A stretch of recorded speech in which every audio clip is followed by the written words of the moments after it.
El Señor esté con ustedes. Y con tu espíritu. Lectura del Santo Evangelio según San Marcos. Gloria a ti, Señor. En cierta ocasión llamó Jesús a Pedro, a Santiago y a Juan y los llevó a ellos solos a un monte alto y apartado. Y se transfiguró delante de ellos. Su vestido se puso resplandeciente y tan blanco como nadie en el mundo lo puede dejar. Y se les aparecieron Elías y Moisés, que estaban hablando con Jesús.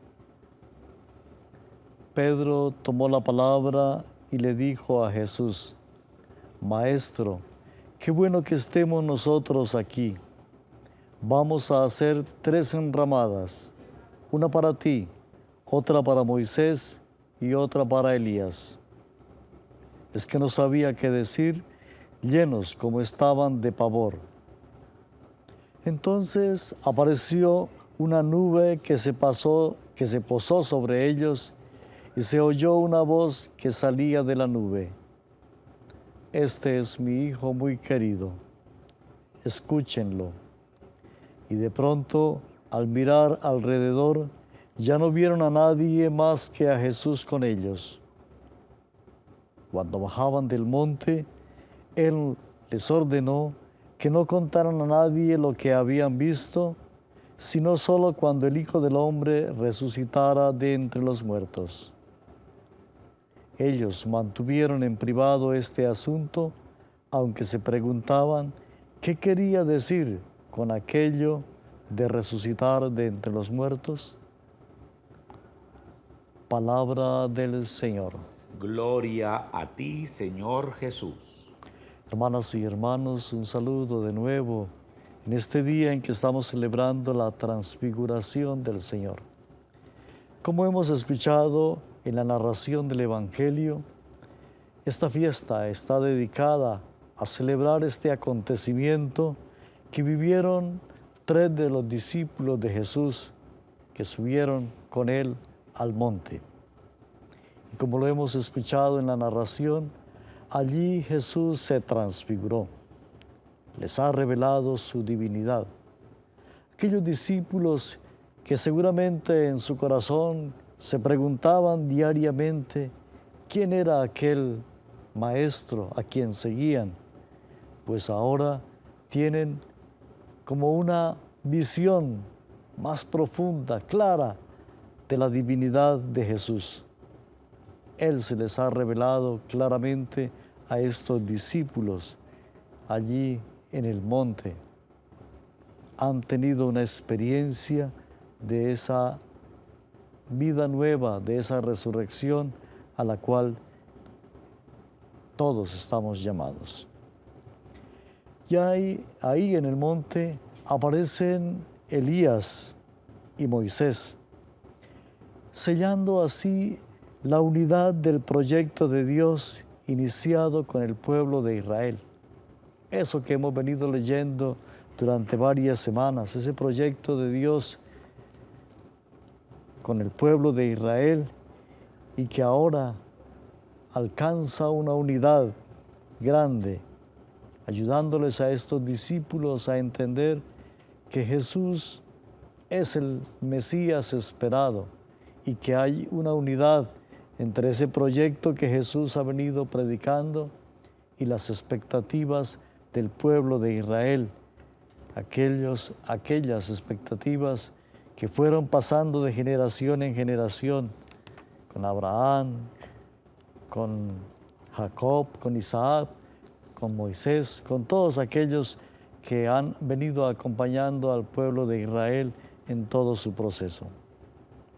Y en este contexto se oye una voz.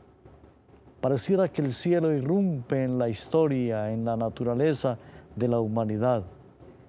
Este es mi Hijo muy querido, escúchenlo. Las gentes de aquel tiempo tenían una visión del cielo lejana, de un Dios lejano, Y Dios irrumpe en la historia con estas palabras: este es mi Hijo muy querido, escúchenlo. Una clara invitación a escuchar al Señor, a escuchar su palabra. Y sabemos muy bien que en la Biblia escuchar no es solamente el ejercicio de oír, sino que debemos dejarnos transformar por lo escuchado. Escuchar la palabra, escuchar al Señor significa dejarnos transformar por Él, dejarnos transfigurar, dejar que cada uno de nosotros seamos hombres y mujeres nuevos, dejarnos transformar por Dios, por su palabra. Es como la invitación primera de esta celebración. Dejar que su palabra nos interpele, dejar que su palabra nos haga auténticos testigos en medio del mundo. Dejémonos transformar por Él. Los discípulos querían quedarse contemplando la divinidad de Dios. Querían quedarse contemplando al Señor allá en el monte. Sin embargo, Jesús los invita a bajar. No podían quedarse. Es una invitación a pensar que la fe no se puede quedar en meras oraciones, en meros cultos, sino que debemos bajar al encuentro del otro, al encuentro del hermano, que bajemos del monte. Nuestra fe nos tiene que motivar a hacer ese doble ejercicio de subir, de vivir experiencias de encuentro con el Señor, de encontrarnos con Él para dejar que Él nos transforme. Orar, celebrar la fe, vivir la fe, pero hay que bajar del monte para encontrarnos con el hermano. Es decir, la fe debe tener esa doble dimensión de subida, es decir, de encuentro con Dios, de experiencia de encuentro con Dios, y de bajada, de encuentro con el hermano, del servicio, del amor a los demás. Y es que solos, en la medida en que vivamos esta doble dimensión, pues podemos dejarnos transformar por Él. Pidámosle al Señor hoy que nos ayude a transformarnos, que cada día seamos hombres y mujeres nuevos, transformados por Él, por la escucha de la palabra, por la experiencia del encuentro con Él y del encuentro con el hermano.